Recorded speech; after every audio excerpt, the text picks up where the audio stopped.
Imagine this. You're 7 months pregnant, alone in a Paris hospital, and your millionaire husband walks out on you during labor on purpose. He's not just leaving, he's setting a trap. But what he doesn't know is that you're about to rise from the ashes, take over an empire, and make him regret the day he underestimated you. This is the true story of betrayal, revenge, and a $212 million secret. And it all started in one hospital room. Stay with me until the end, because the final twist will leave you speechless. If you love stories of jaw-dropping comebacks, hit that like button, drop a comment, share this with a friend, and subscribe so you don't miss the next one, because you're about to hear how the phoenix rose. The monitors beeped steadily in the sterile room of Saint-Antoine Hospital, their rhythm suddenly interrupted by Margaret Sullivan's sharp gasp. She gripped the bed rails, her knuckles white against the metal. Outside, Paris glittered in the evening darkness, but inside this room, her world was collapsing. "Richard, the baby is coming early," Margaret said, her voice strained with pain and fear. At 43, she had thought this pregnancy was her miracle, their chance to save a 20-year marriage that had been slowly unraveling. Her husband stood by the window, checking his phone. Richard Sullivan, 52, with his perfectly styled silver hair and $1,000 suit, didn't even look up. "I have a board meeting in New York tomorrow morning," he said, his tone as cold as the December air outside. Margaret couldn't believe what she was hearing. "You're leaving me here in Paris." The contraction peaked, and she had to breathe through it before continuing. "Richard, I'm only 7 months along. This is dangerous." "You'll be fine," Richard said, already gathering his briefcase. "The doctors here are competent enough."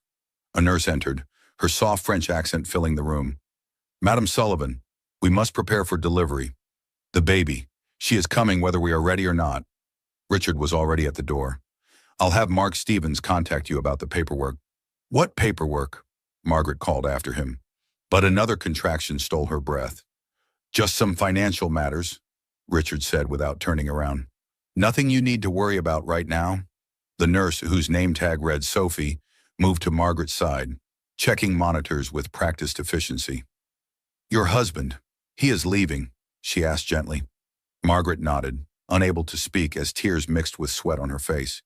She thought about the prenup she had signed 20 years ago, young and in love, never imagining she would need to remember its contents.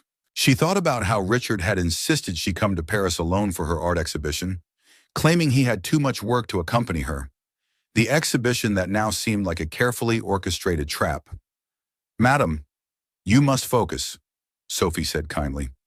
"Your daughter needs you to be strong." Daughter. Margaret held on to that word as Richard's footsteps echoed down the hospital corridor, each step taking him further away from his family. She had spent 2 decades supporting his career, hosting his dinner parties, charming his clients, putting her own art career on hold to be the perfect corporate wife. She had endured 3 miscarriages, countless fertility treatments, and the cruel whispers at country club events about her empty womb. "I'm alone," Margaret whispered. Sophie squeezed her hand. "Non, madame, you are not alone. We are here." As the contraction peaked, Margaret realized she had never been more alone or more determined. Her millionaire ex-husband might have abandoned her, but she would not abandon herself. She had $10,000 in her personal emergency fund, a talent for painting that had once shown promise, and now, a daughter who would need her to be stronger than she had ever been. The doctor entered, speaking rapid French to Sophie before switching to accented English. "Mrs. Sullivan, the baby is in distress. We must perform an emergency cesarean." Margaret nodded, her mind surprisingly clear despite the pain. "Do whatever you need to do. Save my daughter." As they wheeled her toward the operating room, Margaret caught a glimpse of her reflection in the dark window. The woman looking back at her seemed like a stranger, hollow-eyed, frightened, abandoned. But somewhere beneath the fear, she saw something else. A spark of anger, a seed of determination. Richard had left her with nothing but medical bills in a foreign country. He had walked out during her most vulnerable moment, probably heading straight to whatever younger woman had caught his attention this time. After 20 years of marriage, he couldn't even pretend to care long enough to see his daughter born. The anesthesia mask covered her face, and as the world began to fade, Margaret made herself a promise. She would survive this. She would protect her daughter. And somehow, some way, she would make Richard Sullivan regret the day he walked out of this hospital room. The last thing she heard before darkness claimed her was Sophie's gentle voice. Courage, madame. Tomorrow is a new day. If only Margaret had known how prophetic those words would prove to be. 6 hours later, as dawn broke over Paris, painting the hospital room in soft pink light, Margaret woke to find Sophie adjusting her IV. The young nurse smiled when she saw Margaret's eyes flutter open. Madam Sullivan, your daughter is stable in the incubator, Sophie said softly. She is small but fierce, like her mother. Margaret's voice cracked with emotion. Can I see her? Of course, but first, Sophie hesitated, wringing her hands. There is also a gentleman asking for you. He says he is your husband's attorney. Margaret's stomach dropped. Through the fog of pain medication, she tried to make sense of this. Attorney is Richard back. Is he handling the medical insurance? Sophie helped Margaret into a wheelchair. Her movements gentle, but her expression troubled. I do not think so, madam. This man, he seems uncomfortable. They wheeled past the nursery first, where Margaret saw her daughter for the first time. Tiny, perfect, with a surprising amount of dark hair. The baby lay in the incubator, fighting for every breath.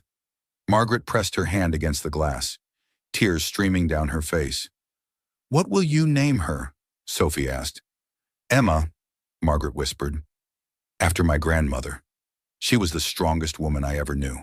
A beautiful name for a beautiful fighter, Sophie said. Now, shall we meet this attorney? Mark Stevens stood in the hallway like a man facing execution. His expensive suit couldn't hide his discomfort as he clutched his briefcase with white knuckles. He was younger than Margaret expected, probably early 30s, with nervous eyes behind designer glasses. Mrs. Sullivan, he began in measured tones, not quite meeting her eyes. I've been instructed to inform you that Mr. Sullivan has initiated divorce proceedings. The words hit Margaret like physical blows. She gripped the wheelchair arms, her IV line pulling tight. He couldn't even wait until I delivered, Stevens shifted uncomfortably. The papers were filed yesterday evening, New York time, approximately 3 hours after he left the hospital. 3 hours, Margaret repeated numbly. It took him 3 hours to decide 20 years meant nothing. There's more, Stevens continued, looking like he'd rather be anywhere else. He's claiming abandonment since you chose to stay in Paris for your art exhibition. He states that you refused to return home when requested, and that this constitutes willful desertion of the marriage. Margaret's shock transformed into something sharper. She thought about the exhibition Richard's idea, Richard's insistence she go alone. He had even chosen the gallery, made all the arrangements, insisted it would be good for her to have some independence. He planned this, she said, her voice growing stronger. The exhibition, sending me here alone, all of it. Stevens didn't deny it. Instead, he placed a folder on her lap. The initial settlement offer, Mr. Sullivan is proposing you receive the Connecticut house and $50,000 annually in alimony. Margaret opened the folder, her artist's eye immediately catching the discrepancies. The Connecticut house has a mortgage, and $50,000 a year. Richard makes that in 2 days. Mr. Sullivan's position is that you have your own career as an artist, Stevens said weakly. A career he made me abandon, Margaret shot back. I haven't sold a painting in 5 years because he needed me at every corporate event, every dinner party, every... She stopped, breathing hard. The incision from her C-section throbbed with each word. Sophie stepped forward protectively. Perhaps Monsieur Stevens could return later when Madame is stronger. But Margaret raised her hand. No, I want to hear it all. What about Emma? What about our daughter? Stevens looked even more uncomfortable. Mr. Sullivan is prepared to pay child support as required by law. The minimum amount based on the calculation. The minimum, Margaret interrupted. Of course, and custody. He's not seeking any custodial rights. He's prepared to sign away parental claims in exchange for reduced financial obligations. The room spun. Margaret closed her eyes, hearing Richard's voice from years ago. Children would just interfere with my career trajectory. She had been so young, so eager to please, agreeing that they would wait. Now, after years of fertility treatments he had grudgingly funded, after the miracle of Emma's conception, he was walking away from his own child like she was a bad investment. "Mrs. Sullivan," Stevens prompted. "Do you have any questions?" Margaret opened her eyes, and something in her expression made Stevens take a step back. "Just one. Did Richard mention that he changed all our joint account passwords while I was in labor?" Stevens paled. That would be illegal. Marital assets are frozen until the divorce is final." "Yes," Margaret finished. "So how exactly am I supposed to pay for this hospital, for Emma's care, for a plane ticket home?" "I wasn't aware," Stevens began. "Of course you weren't," Margaret said quietly. "Richard never tells anyone the whole truth. He just moves the pieces around his board and expects everyone else to figure out the game." Sophie cleared her throat. "Monsieur Stevens, I think you should leave now." As Stevens gathered his briefcase, Margaret called after him. "Tell Richard something for me." The attorney paused at the door. "Tell him thank you," Margaret said. Stevens looked confused. "Thank you for finally showing me exactly who he is," Margaret replied, "and for teaching me that narcissistic abuse doesn't always come with raised voices and violence. Sometimes it comes with calculated cruelty and designer suits." After Stevens left, Sophie wheeled Margaret back to her room in silence. The young nurse helped her back into bed, adjusting pillows with practiced care. "Madam Sullivan," Sophie said gently, "the hospital billing department will need to speak with you." Margaret laughed bitterly. "I have $10,000 to my name. Emma's NICU care alone will cost more than that per day. One, there are payment plans, assistance programs. For a 43-year-old American woman with a $10,000 emergency fund?" Margaret shook her head. "I need to call my sister. Maybe she can—" "Madam," Sophie interrupted, "there is a woman who has been waiting to see you. She says she overheard your conversation with the attorney. She would like to help." Margaret frowned. "I don't know anyone in Paris except the gallery owner. She is not from Paris. She is—" Sophie searched for words. "She is formidable." That afternoon, as Parisian rain drummed against the windows, Margaret heard confident footsteps approaching her room. The woman who entered commanded attention without trying, silver hair perfectly coiffed, wearing a simple but expensive black dress, moving with the assurance of someone who had never met a room she couldn't own. "Margaret Sullivan." The woman's voice carried a slight Boston accent, cultured but with steel underneath. "I'm Eleanor Whitmore. I own this hospital." Margaret struggled to sit up straighter, wincing at the pull of her incision. "I don't understand." Eleanor pulled a chair close to the bed, her movements efficient.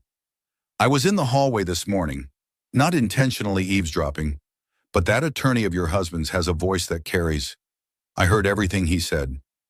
"I'm sorry for the disturbance." "Don't apologize," Eleanor cut her off. "I've been where you are. Different circumstances, but the same betrayal, the same financial manipulation, the same narcissistic ex-husband who thought he could destroy me and walk away laughing." Margaret studied the older woman's face. Eleanor appeared to be in her early 60s, with the kind of bone structure that suggested old money and good genes. But there was something in her eyes that spoke of battles fought and won. "You said you own this hospital?" Margaret asked. Eleanor nodded. "This one and 11 others across Europe. It's taken me 15 years to build this medical empire after my own divorce nearly destroyed me." She leaned forward. "I know Richard Sullivan by reputation. Hostile takeovers are his specialty. He's very good at what he does," Margaret admitted. Eleanor laughed, a rich sound that filled the room. "So am I, and I have a proposition for you." Margaret felt like she was in a dream, perhaps still foggy from the pain medication. "A proposition, Mrs. Whitmore.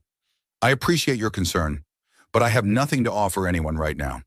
I'm a 43-year-old woman with a newborn in the NICU and $10,000 to my name." "Eleanor, please. And you're wrong about having nothing to offer." Eleanor stood and walked to the window, looking out at the rain-soaked city. "This hospital is part of a medical chain I'm selling. I've had several offers, including one from a consortium that your husband represents." Margaret's heart sank. "Of course he does." Eleanor turned back to her. But I'd rather sell it to someone who understands what it means to be vulnerable. Someone who knows what it's like to be dismissed and abandoned in their moment of greatest need. I don't understand, Margaret said. Are you offering me a job? I'm offering you an empire, Eleanor replied simply. But first, I need to tell you something about your grandmother, Patricia Hartley. Margaret's breath caught. Grandmother, Patricia. She died when I was 5. I barely remember her. Eleanor smiled. She was my mentor, the first woman to serve on the board of Massachusetts General Hospital. She taught me that women supporting women wasn't just a nice idea, it was a revolution waiting to happen.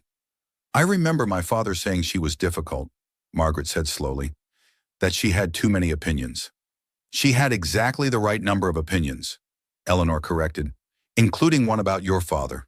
She knew he would waste any inheritance, spend it on bad investments and younger women. So she did something clever. Eleanor pulled a leather folder from her bag and placed it on Margaret's lap. She left you something in trust, something that could only be accessed when you truly needed it. The conditions were very specific: abandonment by spouse, life-threatening medical situation, or complete financial devastation. Margaret's hands shook as she opened the folder. The number at the bottom of the page didn't make sense. She counted the zeros twice. $200 million, she whispered. $212 million. With interest, Eleanor corrected. It's been waiting 38 years for this moment. This can't be real. Margaret looked up at Eleanor, tears streaming down her face. Why didn't anyone tell me? Your grandmother's instructions were very clear. You were to know nothing until the conditions were met. She didn't want you marrying for money or living your life waiting for an inheritance. She wanted you to become who you were meant to be first. Margaret thought about the woman she had been just yesterday, Richard's wife, hostess of his parties, the abandoned artist who painted in secret in the garage when he was traveling. That woman felt like a stranger now. Why are you helping me? Margaret asked. Eleanor sat back down, her expression softening. Because 15 years ago, when my husband left me for his 22-year-old secretary, I was you, except I didn't have a Patricia Hartley or an Eleanor Whitmore. I had to claw my way back from nothing, build my empire one acquisition at a time, prove that a 50-something woman could be more than what society said she was. She reached over and took Margaret's hand. You have a choice now. You can take your grandmother's money, sign whatever papers Richard wants, and disappear into comfortable obscurity. Or you can let me teach you what Patricia taught me, that the best revenge isn't living well. It's living strategically. Margaret looked toward the nursery where Emma was fighting for every breath. Her daughter would grow up in a world where her father had abandoned her before she was even born. But maybe, just maybe, she could grow up in a world where her mother had turned that abandonment into an empire. What would I need to do? Margaret asked. Eleanor smiled, and for the first time since Richard had walked out, Margaret felt something other than despair. She felt possibility. First, you need to get well. Then, we're going to teach your narcissistic ex-husband a lesson about underestimating women. The medical contracts his companies depend on. 7 of them are with my facilities, and in about 6 weeks, they're going to belong to you. He'll fight it, Margaret warned. Richard doesn't like to lose. Good, Eleanor said, standing to leave. Neither do we. Rest now. Tomorrow, your education begins. Patricia Hartley's granddaughter is about to learn what financial independence after 50 really looks like. As Eleanor left, Margaret lay back against her pillows, her mind racing. This morning she had been an abandoned wife with nothing. Tonight, she was an heiress with a mentor and a plan. She thought about Richard, probably already back in New York, celebrating his freedom with whatever young woman had caught his attention. He thought he had played the perfect game sending her to Paris, filing for divorce while she was vulnerable, claiming abandonment to minimize his financial obligations. But Richard had made one crucial mistake. He had assumed Margaret was the same woman he had married 20 years ago, eager to please, afraid of conflict, willing to accept whatever scraps he offered. That woman had died in this hospital room when he walked out. The woman who remained was someone entirely new, someone her grandmother Patricia would have recognized. Someone who understood that midlife transformation wasn't about finding yourself. It was about finally becoming yourself. 3 days later, Margaret's phone buzzed with a voicemail as she sat feeding Emma in the NICU. She almost didn't listen to it, focused on her tiny daughter's improved breathing, the way her little fingers wrapped around Margaret's pinky with surprising strength. But something, perhaps instinct, made her tap play. Richard's voice filled her earbuds. That familiar tone of condescension that she now recognized had always been there, hidden under charm and expensive gifts. "Margaret, stop being dramatic. Sign the papers.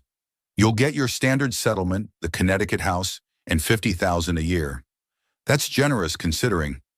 There was a giggle in the background, young and tinkling like champagne bubbles. Richard must not have realized his phone hadn't disconnected because the recording continued. "Richard, are you coming back to bed?" The woman's voice was young, probably mid-20s, with that breathy quality Richard had always found irresistible in everyone but his wife. "Just dealing with my ex." Richard's voice, muffled but clear. "She's being difficult about the divorce." "The pregnant one?" the girl asked. "I thought you said she was barren." Margaret's hands clenched so tightly that Emma made a small sound of protest. Barren. He had told this girl she was barren while she was in labor with his child. "She managed one at the last minute." Richard laughed. "Probably thought it would save the marriage. As if I'd stay tethered to a 43-year-old woman who let herself go just because she finally squeezed out a baby." "You're terrible," the girl giggled. "I'm practical. Ashley, darling, can you grab my blue tie? I have the Whitmore meeting this morning." Margaret hit stop, her hands shaking. Sophie, who had been adjusting Emma's monitors, noticed immediately. "Madame, are you all right? You look pale." Margaret pulled out her earbuds with trembling fingers. "Sophie, can you get Mrs. Whitmore on the phone? Tell her I want to discuss her proposition. Tell her I'm ready to learn everything." Sophie smiled. "Of course, madame. I will call immediately." As Sophie left, Margaret looked down at Emma, whose eyes were finally open, unfocused but definitely her father's shape. "Your daddy thinks we're worthless," she whispered. "He's about to learn how expensive that mistake will be." Eleanor arrived within the hour, bringing with her a team that looked like they had stepped out of a boardroom rather than into a hospital. There was Robert James, a British CFO with sharp eyes and an even sharper suit. Dr. Sarah Chen, a woman who radiated competence and wore her medical degree like armor. And Victoria Barnes, an attorney who made Mark Stevens look like a first-year law student. "Play the voicemail," Eleanor said simply. Margaret did, watching as each face in the room shifted from professional to disgusted. Victoria was actually taking notes, her pen flying across her legal pad. When it finished, Eleanor stood. "Gentleman's agreement is off. He wants to play dirty. We'll play strategic." Robert James pulled out his laptop. "The 7 medical facilities Mr. Sullivan's companies depend on their contracts are up for renewal in 6 weeks. We'll need Margaret trained and ready by then," Dr. Chen added. "She needs to understand not just the business side, but the medical operations." "I don't know anything about running hospitals," Margaret admitted. "You know about being dismissed and overlooked," Eleanor said firmly. "That's half of healthcare right there. The other half is just paperwork and profit margins. Robert will teach you the numbers. Sarah will teach you the operations. Victoria will teach you the law. And I'll teach you the most important lesson, how to turn pain into power." Victoria looked up from her notes. "That voicemail is evidence of abandonment and cruelty. We can use it." "No," Margaret said, surprising everyone, including herself. "Not yet. Let him think I'm still the same weak woman he left. When we strike, I want it to be a complete surprise." Eleanor smiled proudly. Patricia's strategic mind lives on. "Good, now let's discuss the Phoenix Fund." "The Phoenix Fund?" Margaret asked. "That's what your grandmother called your trust. She said money was just paper unless it was used to rise from ashes." Eleanor pulled out a thick folder. "The full $212 million is available immediately, but there's more. Your grandmother also left detailed notes about Richard's business practices, things she observed when you first started dating him." Margaret took the folder, scanning her grandmother's neat handwriting. Notes about offshore accounts, questionable deal structures, patterns of behavior that suggested financial manipulation. "She investigated him," Margaret breathed. "She protected you the only way she could," Eleanor corrected, "by gathering information and waiting for you to be ready to use it. Over the next 3 weeks, Margaret's hospital room transformed into a classroom. While Emma grew stronger in the NICU, Margaret absorbed 20 years of business education in compressed time. She learned about EBITDA and acquisition strategies, about medical billing codes and insurance negotiations. She discovered she had a natural talent for seeing patterns in numbers, probably from years of managing household budgets on whatever allowance Richard deemed appropriate. "Your husband's companies are hemorrhaging money," Robert informed her one afternoon, showing her a spreadsheet. "They're completely dependent on our facilities for specialized testing. Without us, they lose 40% of their operational capacity." "What would happen if we raised our prices?" Margaret asked. "Within contract limits, we could increase by 30%. And if we terminated the contracts," Robert smiled, "they'd have to use competitors who charge 60% more and who are located much farther from their primary facilities. Transport costs alone would kill their margins." Margaret studied the numbers, seeing not just digits, but leverage. Each figure represented a choice Richard had made to prioritize profit over people. Now those choices would cost him. "There's something else," Victoria said, entering with a new stack of papers. "That young woman on the voicemail, Ashley Morrison. She's the daughter of Richard's biggest investor." Margaret looked up sharply. "He's sleeping with his investor's daughter. 23 years old, fresh out of college," Victoria confirmed. "If Morrison finds out—" "He won't," Margaret said. "Not yet. We're going to let Richard think he's winning right up until the moment he loses everything." She looked around the room at these brilliant women who had materialized in her darkest hour, summoned by a grandmother she barely remembered and a stranger who saw herself in Margaret's story. "My millionaire ex-husband thinks I'm worthless," she said quietly. "Let's show him what worthless women can accomplish." Eleanor raised her coffee cup in a toast. "To the Phoenix Fund, to Patricia Hartley, and to women supporting women in the most devastating way possible through strategic revenge and superior business practices." As they toasted with coffee and orange juice, Emma made a small sound from her incubator, almost like agreement. Margaret went to her daughter, pressing her hand against the glass. "Your great-grandmother would have loved you," she whispered. "She would have loved what we're about to do even more." 1 week after giving birth, Margaret sat in Eleanor's office, a beautiful space overlooking the Seine. She moved carefully, her body still healing, but her mind was sharper than it had ever been. The past week of intensive education had awakened something in her that 20 years of marriage had nearly killed her ambition. "The medical chain consists of 12 hospitals across Europe," Eleanor explained, spreading a map across her desk. "Paris, London, Berlin, Rome, Barcelona, Amsterdam, and 6 others. Together, they generate 800 million in annual revenue." Margaret studied the map, seeing not just locations but a network of power. "And Richard's companies depend on 7 of them. For specialized cardiac testing, oncology treatments, and rare disease protocols," Eleanor confirmed. "His medical device companies need our facilities for trials. His pharmaceutical subsidiaries need our patient data for FDA approvals. We are, quite literally, the backbone of his medical empire." "I know nothing about running hospitals," Margaret said honestly. Eleanor leaned back in her chair. "You know about being dismissed and overlooked. Do you know how many women walk into emergency rooms with serious conditions only to be told they're being hysterical? How many female patients are prescribed antidepressants for physical ailments? How many mothers are ignored when they say something's wrong with their child?" Margaret thought about her own experiences, the 3 miscarriages Richard had insisted were her fault for being too stressed, the fertility doctors who spoke only to Richard during appointments, the obstetrician in New York who had dismissed her concerns about early labor just 2 weeks before Emma's premature birth. "Too many," she said quietly. "Exactly. You don't need to know how to perform surgery. You need to know how to listen. The rest is just management. And believe me, if you can manage a millionaire ex-husband's ego for 20 years, you can manage anything." Eleanor stood and walked to a painting on the wall, an original Patricia Hartley.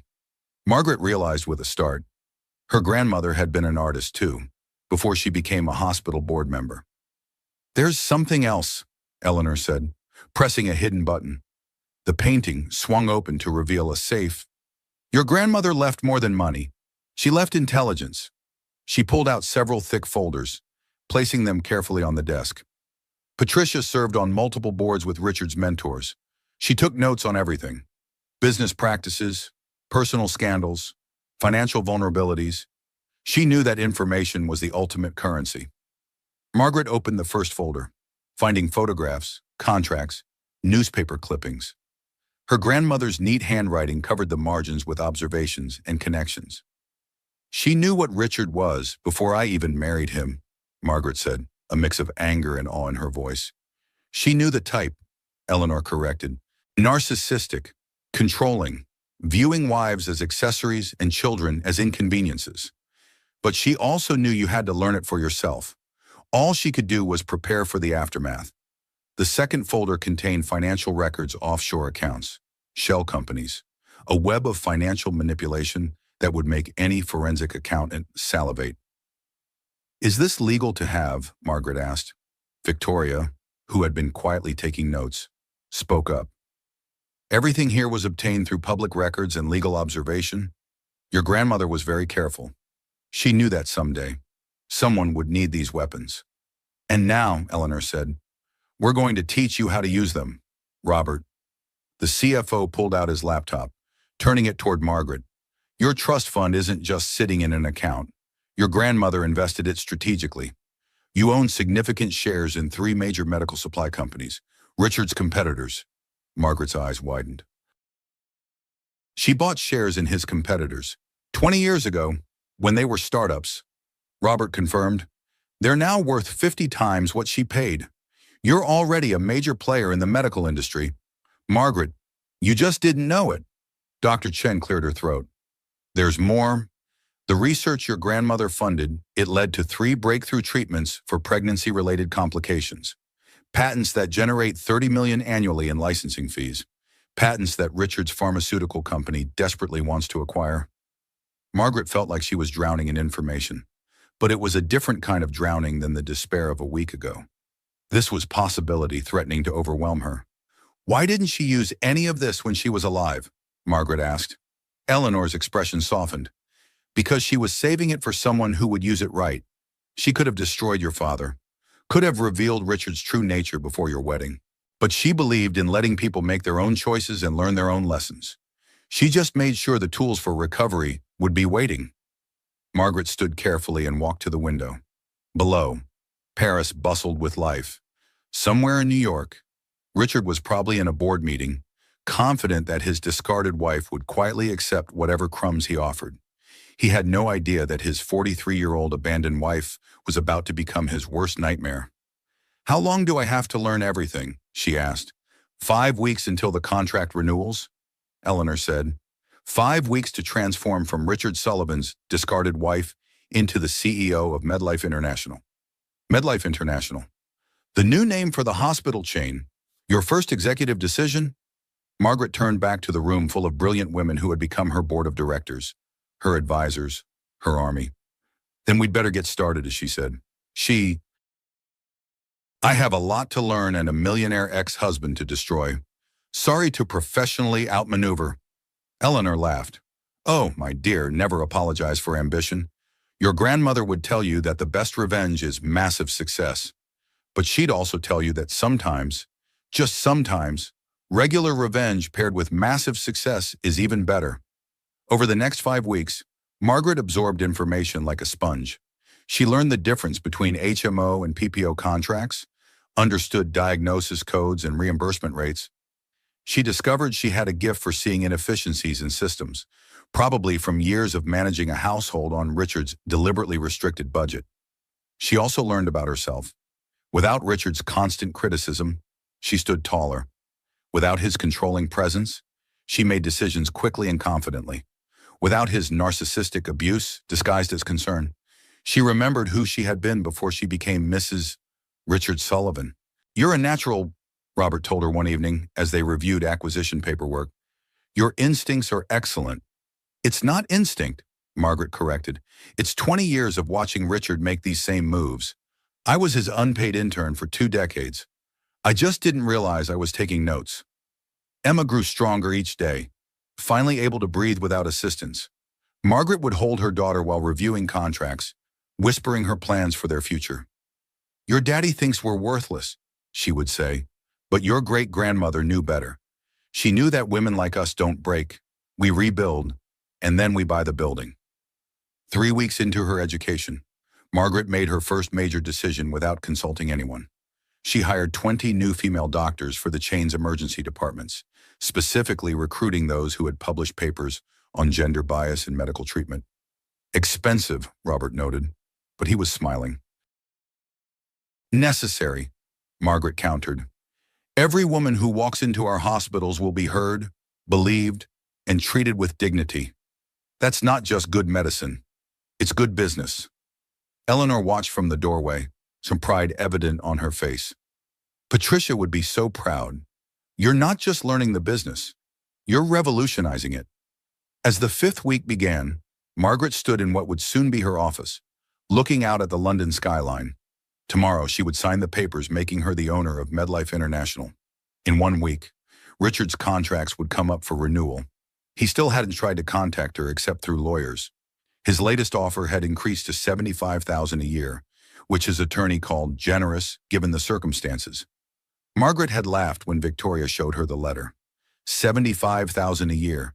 She now made that in interest every 3 days. Should we counter? Victoria had asked. No, Margaret had said. Let him think I'm considering it. Let him think I'm the same desperate woman he left in that hospital room. Now, standing in her soon-to-be office, Margaret pulled out her phone and listened to Richard's voicemail again. Not for pain, but for motivation. She managed one at the last minute, his recorded voice said. Probably thought it would save the marriage. Margaret deleted the voicemail. She didn't need it anymore. Tomorrow, she would become CEO of MedLife International. Next week, she would have her first board meeting. And sometime after that, Richard Sullivan would learn that abandoning his wife during childbirth had been the worst business decision of his life. The Phoenix Fund had risen from the ashes. Now it was time to soar. 6 weeks after Paris, Margaret stood in her new office in London, watching the city wake up through floor-to-ceiling windows. The transformation was complete, at least on paper. She was now CEO of MedLife International, owner of 12 hospitals, employer of 15,000 people. But more importantly, she was no longer Richard Sullivan's victim. Emma slept peacefully in a bassinet beside her desk, a sight that would have horrified Richard. He had always insisted that children had no place in professional settings. Margaret had made it policy that all MedLife facilities would have on-site childcare for employees. Mrs. Sullivan, your 9 o'clock is here, her assistant announced. Margaret had kept the Sullivan name professionally for now. It would make the revelation that much sweeter. Dr. Sarah Chen entered with 3 other department heads. Over the past weeks, Margaret had assembled a team of brilliant women and men who understood her vision. The staff is ready for your vision presentation this afternoon, Sarah said. They're curious about the new ownership. Margaret nodded. Every woman who walks through our doors will be heard, believed, and treated with dignity. Every employee will have access to childcare, mental health support, and advancement opportunities based on merit, not politics.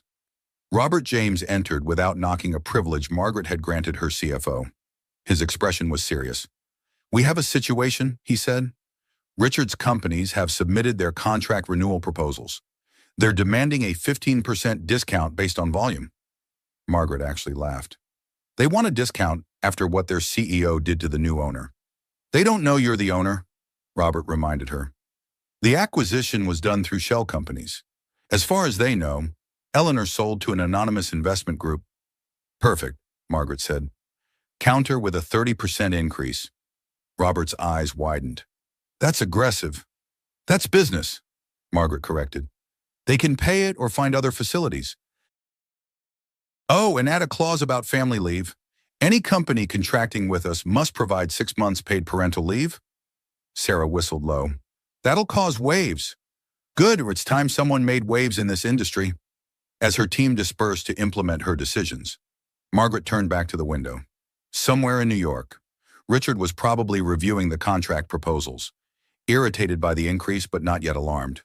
He had no idea who he was really negotiating with. Her phone buzzed. Victoria calling from New York.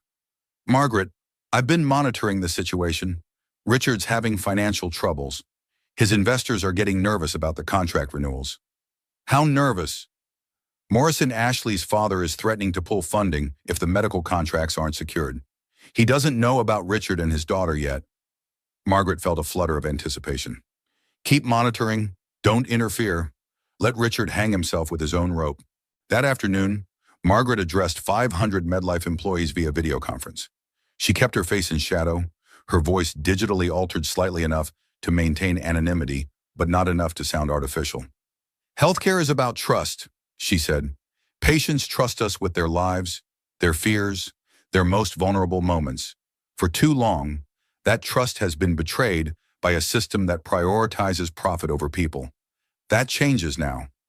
She outlined her vision: patient-centered care, employee support, innovation in treatment.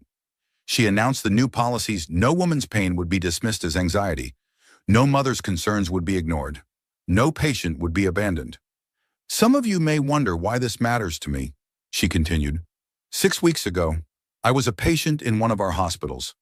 I was abandoned during premature labor, left alone to face both childbirth and divorce. That experience taught me that healthcare isn't just about medicine, it's about humanity. The response was immediate and overwhelming.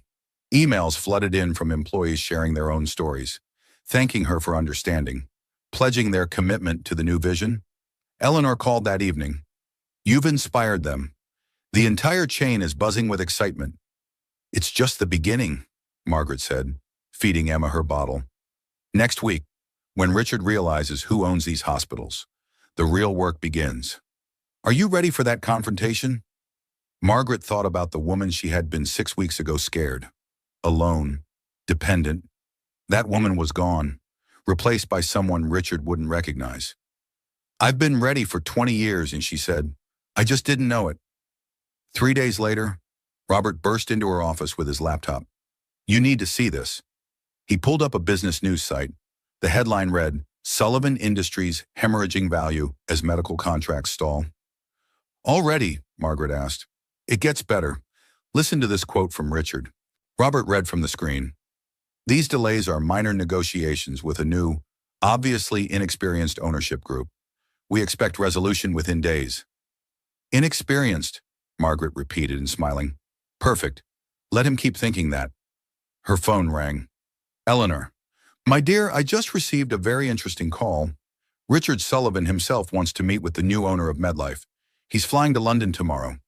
Margaret's heart raced, but her voice remained steady. Tell him the owner will meet him at the Global Healthcare Summit in Geneva. 3 days from now. Public setting. Lots of witnesses. You're going to reveal yourself at the summit.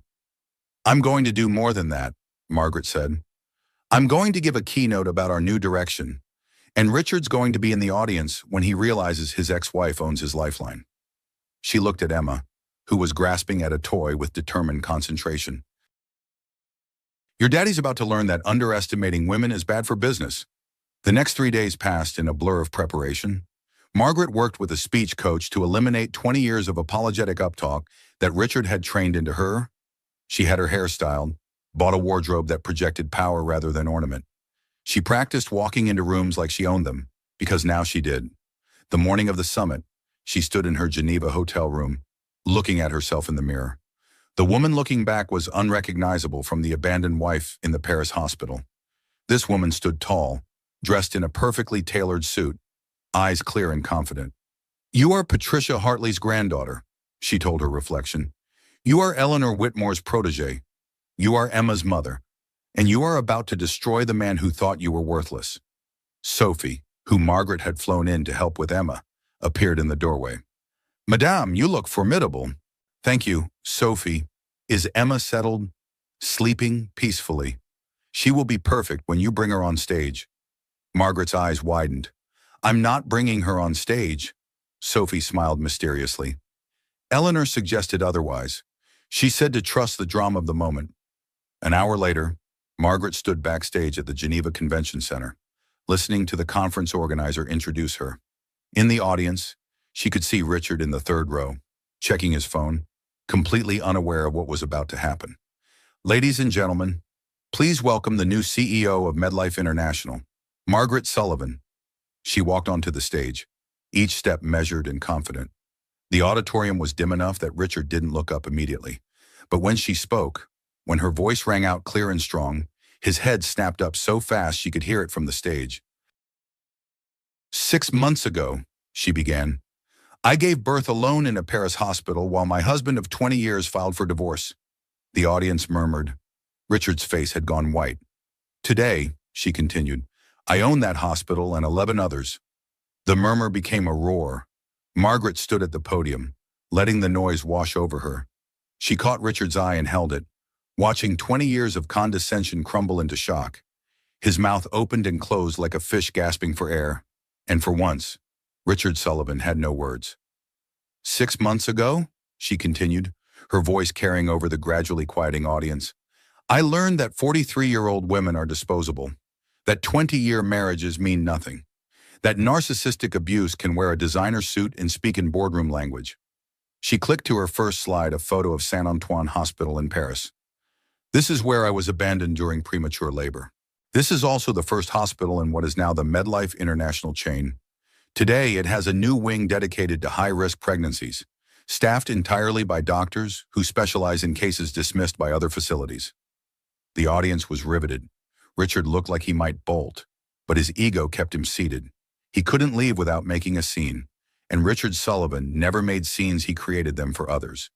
The medical industry, Margaret continued, has a gender problem. Women's pain is dismissed 23% more often than men's. Women wait 65% longer for pain medication in emergency rooms. Women with heart disease are 50% more likely to be misdiagnosed. She clicked through slides showing statistics, each one a damning indictment of the system Richard's companies profited from. At MedLife International, we're changing that. Every facility now has protocols specifically designed to address gender bias in treatment. Every emergency room is staffed with doctors trained to recognize how diseases present differently in women. Every patient who tells us something is wrong will be believed. A hand shot up from the audience. Mrs. Sullivan, how does a former housewife suddenly have the capital and knowledge to run a medical empire? Margaret smiled. The question was planted, Victoria had made sure of it. An excellent question. It turns out that 20 years of being married to a hostile takeover specialist is quite an education. I spent 2 decades as an unpaid intern, watching my millionaire ex-husband build his empire.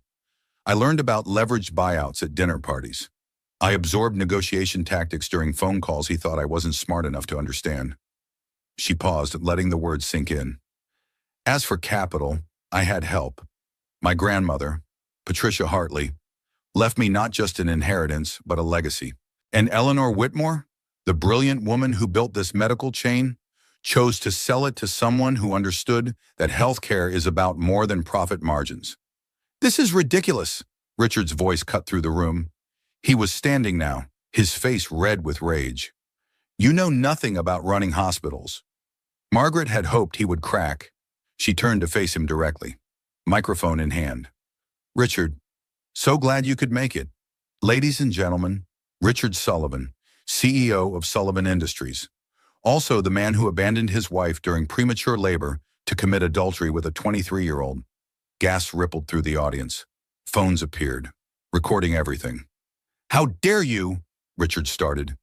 How dare I what? Margaret interrupted, her voice steel. Tell the truth, run a business, succeed without you. A young woman's voice piped up from the back. Richard, who is this? Everyone turned. Ashley Morrison stood in the doorway, designer dress, confused expression, clearly having followed Richard to Geneva. I'm the CEO of MedLife International, Margaret said calmly. And you are, I'm Richard's. Ashley faltered, looking at Richard for help. But Richard was looking at someone else, a distinguished older man who had just entered behind Ashley. Morrison, Ashley's father, his biggest investor. Daddy, Ashley said, confused. What are you doing here? Morrison's face was granite. I could ask you the same question. Ashley, Margaret watched the disaster unfold with clinical detachment. This was better than anything she could have orchestrated. Richard's narcissistic need to have his young girlfriend follow him had just cost him everything. Perhaps we should return to the presentation, Margaret suggested smoothly. Mr. Sullivan, you were concerned about my qualifications? Richard sank back into his chair, defeated. Margaret clicked to her next slide. MedLife International's new contracts include mandatory 6-month parental leave for all employees of contracting companies. Any company that doesn't meet this standard will find other medical facilities for their needs. That's blackmail, Richard sputtered. That's business, Margaret corrected. The same kind of business you've conducted for 20 years, except my version doesn't abandon pregnant women or destroy families for profit. She clicked to the final slide, a photo of Emma. This is my daughter. She was born at 28 weeks, weighing 3 pounds. Her father signed away his parental rights before she was even released from the NICU. But she survived, thrived, and taught me that the strongest things often come in the smallest packages. Sophie appeared at the side of the stage, carrying Emma. Without hesitation, Margaret walked over and took her daughter, returning to the podium with Emma in her arms. Ladies and gentlemen, the future of healthcare isn't just about medicine. It's about humanity. It's about women supporting women. It's about recognizing that financial independence after 50 isn't just possible, it's powerful. It's about understanding that a midlife transformation journey can begin in the worst moment of your life and lead to this stage. The applause was thunderous. Margaret stood there, holding Emma, watching Richard shrink in his seat as Morrison's glare burned holes in his back. One more thing, Margaret said as the applause died down. Effective immediately, MedLife is terminating all contracts with companies that don't meet our new standards. Mr. Sullivan, your companies have 72 hours to comply or find new facilities. Richard stood abruptly and stormed out, Ashley hurrying after him, Morrison following with the expression that promised retribution. The audience erupted in discussion, but Margaret was done. She walked off stage to Eleanor's waiting embrace. Patricia would be so proud, Eleanor whispered. We're not done yet, Margaret whispered back. This was just the opening salvo. Victoria appeared, phone in hand. Morrison just called. He's pulling all funding from Sullivan Industries effective immediately. He also wants to discuss investing in MedLife. Margaret smiled. Tell him we'll meet next week, after Richard's companies finish crashing. You know he'll try to destroy you now, Eleanor warned. Wounded narcissists are dangerous. Let him try, Margaret said, kissing Emma's head. I've got $200 million, 12 hospitals, and the best team in the business. He's got a crumbling empire and a reputation in ruins. Robert appeared with his tablet. Stock price for Sullivan Industries just dropped 30%. Trading has been halted. Margaret felt no joy in Richard's destruction, only a sense of justice. He had abandoned her at her most vulnerable. Now she was returning the favor, but with significantly better style. What's next? Sarah Chen asked, joining their group. Now we build, Margaret said. We create the healthcare system women deserve. We prove that companies can be profitable and compassionate. We show the world that women supporting women isn't just a hashtag, it's a revolution.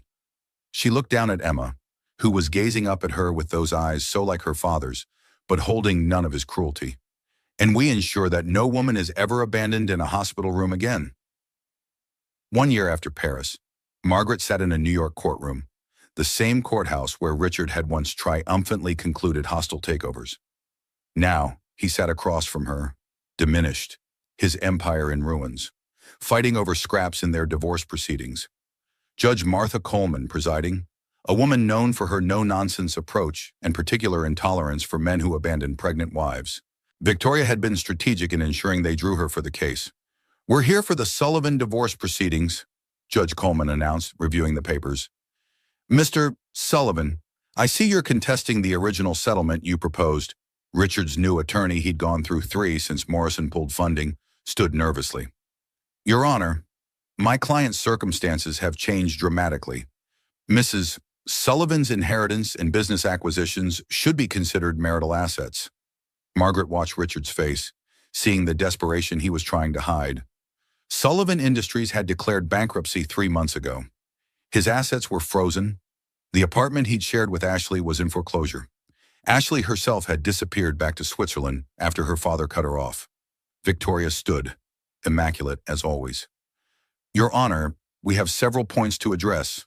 First, Mr. Sullivan abandoned his wife during premature labor to commit adultery. Allegedly, Richard's attorney interjected. Victoria smiled. We have security footage from the Paris hospital. She handed a USB drive to the bailiff. Additionally, we have a voicemail Mr. Sullivan left his wife while with his mistress. The courtroom watched as the security footage played Richard walking out of the hospital room while Margaret was clearly in distress. Then the voicemail, Richard's dismissive tone, Ashley's giggle, the damning words about Margaret being barren. Judge Coleman's expression grew increasingly disgusted. Mr. Sullivan, is this your voice? Richard's jaw clenched. Yes, but, and is this you leaving your wife in premature labor? I had a business meeting. That's a yes, the judge noted. Continue, Ms. Barnes. Victoria pulled out more documents. The prenuptial agreement, Mr. Sullivan insisted upon specifically states that inheritance received during the marriage remains separate property. Mrs. Sullivan's grandmother's trust was released after the separation, making it entirely hers. But she used that money to destroy my business, Richard burst out. Margaret finally spoke. I used that money to buy hospitals. Richard, what happened to your business was a result of your own choices. Judge Coleman raised an eyebrow. Mrs. Sullivan, would you care to elaborate? Margaret stood, Emma on her hip. She'd brought her daughter deliberately, knowing the visual impact. Your Honor, I purchased a medical chain that Mr. Sullivan's companies happened to contract with. I required all contracting companies to provide parental leave and meet certain ethical standards. His companies failed to meet those standards. The free market responded accordingly. You targeted me, Richard accused. The way you targeted me when you sent me alone to Paris? Margaret responded calmly. When you changed our account passwords while I was in labor, when you had divorce papers served while I was recovering from an emergency C-section, the judge held up her hand. I've heard enough. Mr. Sullivan, you abandoned your wife during a medical emergency. You attempted to financially strand her in a foreign country. You committed adultery, and now you want access to money she inherited after you left her. She shuffled papers with obvious disgust. Here's my ruling. The original settlement stands. Mrs. Sullivan gets the Connecticut house and $50,000 annually. Though given Mr. Sullivan's current financial state, that alimony is suspended until he's employed. Mrs. Sullivan's inheritance and business assets are entirely hers. Furthermore, she paused, looking directly at Richard. Mr. Sullivan, you signed away parental rights to avoid child support. That decision is final. You have no claim to Emma Sullivan, and she has no financial obligation to you. This is ridiculous. Richard stood, his facade finally cracking completely.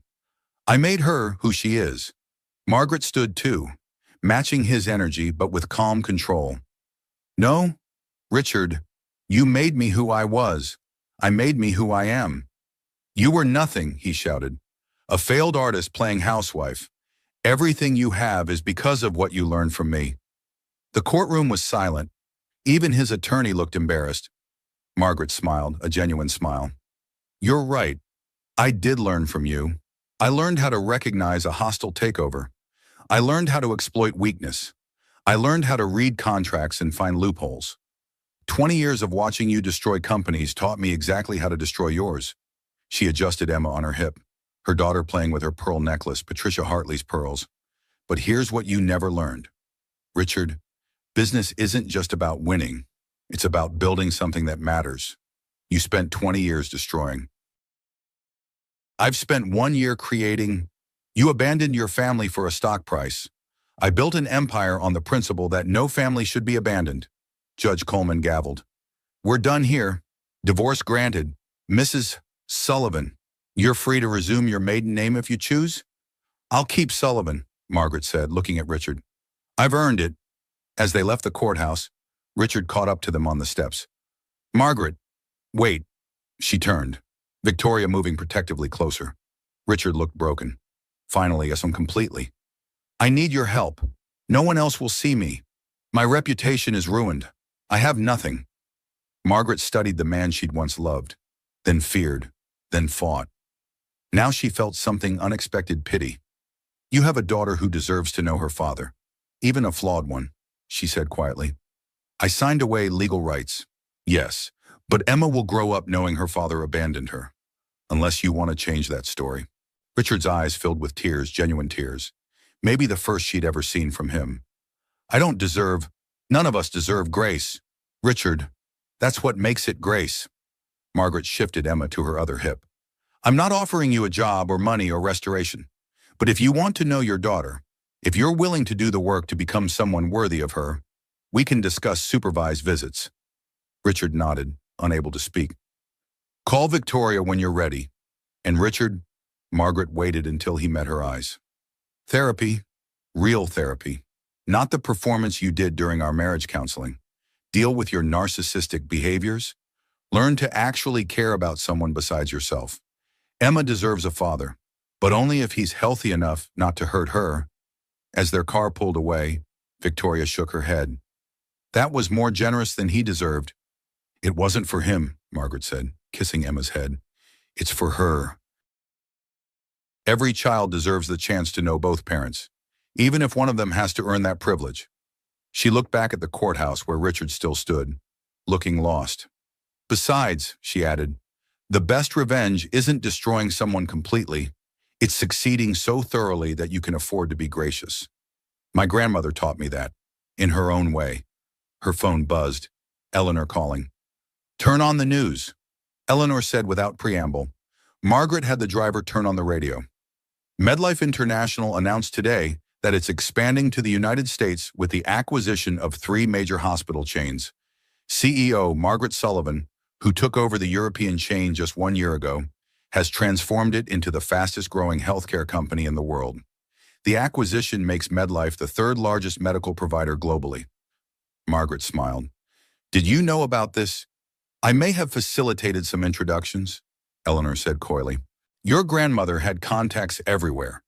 They've been waiting to see what Patricia Hartley's granddaughter would do with her inheritance.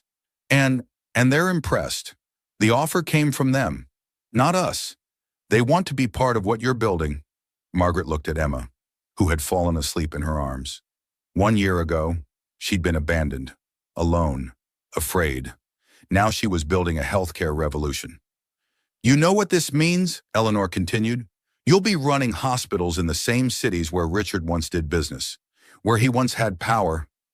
The universe has a sense of humor, Margaret agreed, but she wasn't thinking about Richard anymore.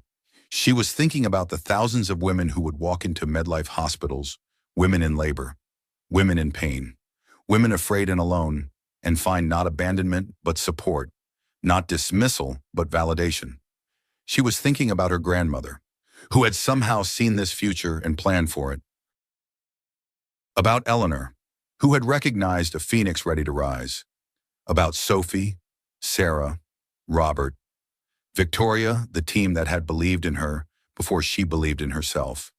Mostly, she was thinking about Emma, who would grow up in a world where her mother had proven that 43-year-old women weren't disposable, that 20-year marriages ending could be beginnings, that millionaire ex-husbands who thought their wives were worthless could be wrong, that women supporting women wasn't just a phrase, it was a power that could change the world.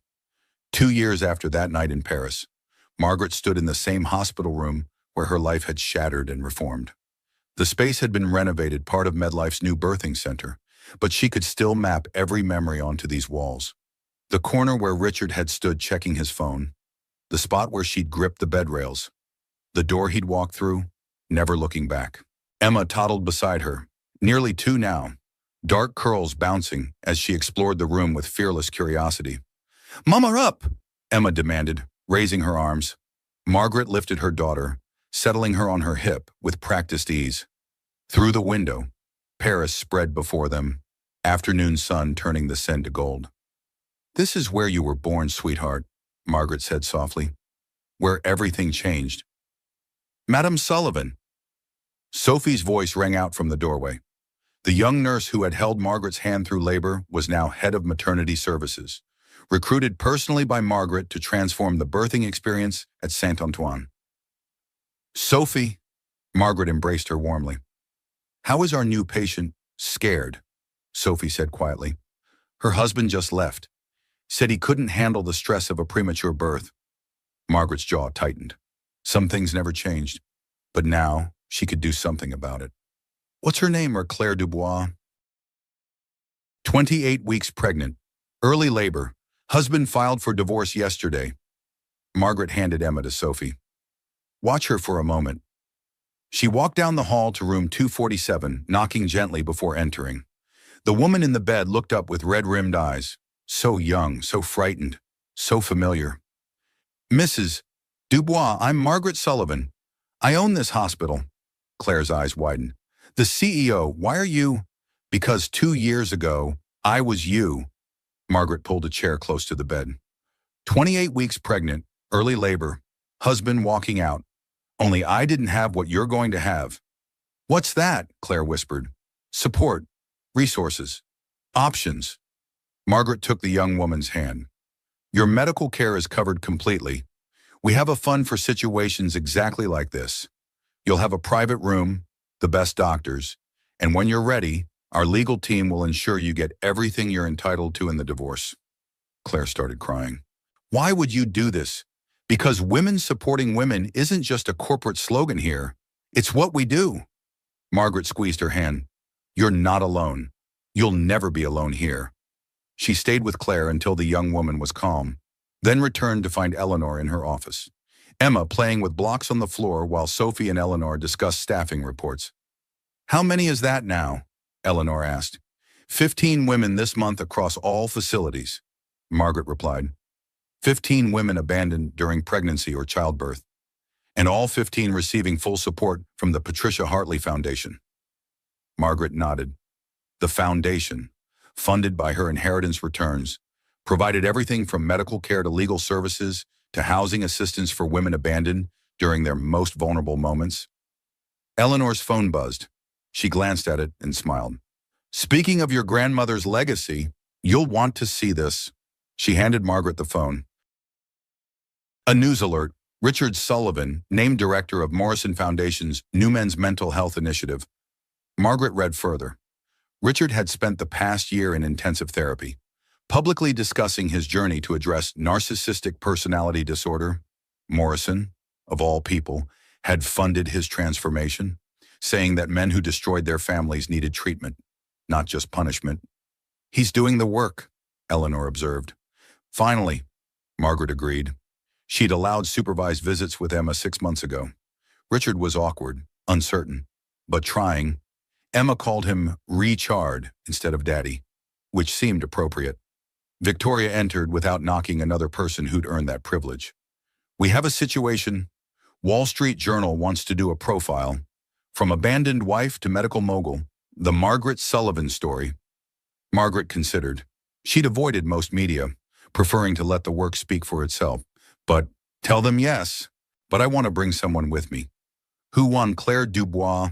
Let her tell her story alongside mine. Show that this isn't just history, it's happening every day. Robert appeared in the doorway, grinning. Speaking of media attention, we just got word. Fortune 500. MedLife made the list. The room erupted in celebration. Margaret picked up Emma, spinning her around as her daughter giggled. Fortune 500. From abandoned wife to running one of the most successful companies in America in 2 years. Her phone rang. Richard. I'll take this outside, she said, stepping onto the terrace. Margaret. Richard's voice was different now. Therapy had stripped away the arrogance, leaving something rawer but more honest. I saw the news, Fortune 500, congratulations. Thank you. I wanted to tell you, in therapy today, we talked about making amends, real amends, not the performative kind. Margaret waited. I was wrong, about everything. You weren't worthless. You were priceless, and I was too narcissistic to see it. Emma isn't a mistake or a burden. She's extraordinary. The divorce wasn't your failure. It was mine. Richard, please let me finish. I'm not asking for forgiveness. I know what I did is unforgivable, but I wanted you to know that I see it now. All of it. The cruelty, the calculation, the narcissistic abuse disguised as love. And I'm sorry. Genuinely, truly sorry. Margaret looked through the window at Emma, who was now building an impressively tall tower with blocks. I appreciate that, Richard. and I hope you continue the work. For Emma's sake, if nothing else. I will. I promise. And Margaret, what you've built, it's remarkable. You've helped thousands of women. You've changed an entire industry. You did all that despite me, but maybe also because of me. Because surviving me made you strong enough to do this. Margaret thought about it. No, Richard. Surviving you didn't make me strong. It revealed strength that was always there. Strength my grandmother saw. Strength Eleanor recognized. Strength that Emma will inherit. You didn't make me who I am. You just got out of the way long enough for me to become myself. After ending the call, Margaret returned to her office to find her team planning the Fortune 500 celebration. Champagne. Eleanor offered. Orange juice. Margaret countered. Some of our employees are pregnant. Everyone laughed. Classic Margaret, always thinking of others. As the sun set over Paris, Margaret stood at the window with Emma in her arms, surrounded by the family she'd chosen and built. Eleanor, her mentor and friend. Sophie, who'd held her hand through the worst night of her life. Victoria, Robert, Sarah, the team that had helped her build an empire from ashes. You know what I realize, Margaret said to the room. Everyone talks about the phoenix rising from the ashes, but no one talks about what the phoenix does after it rises. What does it do? Sophie asked. Margaret smiled, looking at each face in turn. It builds a nest. It creates a home for other birds who've been burned. It teaches them to fly. And eventually, it creates a whole flock of phoenixes, all risen, all powerful, all supporting each other. Emma pointed at a bird flying past the window and said her new favorite word, fly. That's right, baby, Margaret whispered. We fly. Eleanor raised her juice glass. To Patricia Hartley, who saw the future and planned for it. To abandoned wives who became CEOs. To narcissistic ex-husbands who accidentally created their own competition. To midlife transformations that begin in hospital rooms. And to women supporting women, not just in word but in deed. Not just in gesture, but in empire building. Revolutionary, world-changing action. They toasted as the Eiffel Tower began its evening sparkle, and Margaret thought about the journey. 2 years ago, she'd been left with nothing but pain and $10,000. Now she ran a healthcare empire worth billions. 2 years ago, she'd been told she was worthless. Now she employed thousands and had transformed healthcare for millions. But the real transformation wasn't in the money or the power. It was in the knowledge that she'd always been valuable, had always been capable, had always been enough. Richard leaving hadn't broken her. It had freed her. 5 years had passed since that night in Paris. Margaret stood before 3,000 healthcare executives at the Global Medical Innovation Summit in New York, the same city where Richard had once ruled his empire. But this wasn't about Richard anymore. It hadn't been for a long time. Ladies and gentlemen, she began, her voice carrying the authority of someone who'd earned every word. 5 years ago, MedLife International was 12 hospitals in Europe. Today, we're the largest healthcare network in the world, operating in 32 countries. But our measure of success isn't in numbers. It's in lives changed. The screen behind her showed statistics. Maternal mortality down 40% in MedLife facilities. Gender bias in diagnosis reduced by 60%. Employee satisfaction at an all-time high across the industry. We did this by following one simple principle: believing women, believing patients, believing that healthcare is a human right, not a luxury. In the front row sat her board of directors. Eleanor, now chairman emeritus, silver hair gleaming under the lights. Victoria, chief legal officer, who'd turned down Supreme Court clerkships to stay with MedLife. Robert, whose financial wizardry had made them the most profitable healthcare company while maintaining the lowest patient costs. Sarah Chen, chief medical officer, who'd revolutionized their treatment protocols. And in the third row, surprisingly, sat Richard. Not the Richard of 5 years ago. That man was gone. This Richard was grayed, humbled, taking notes as she spoke. He ran a foundation now, teaching reformed narcissistic executives how to recognize and address their toxic behaviors.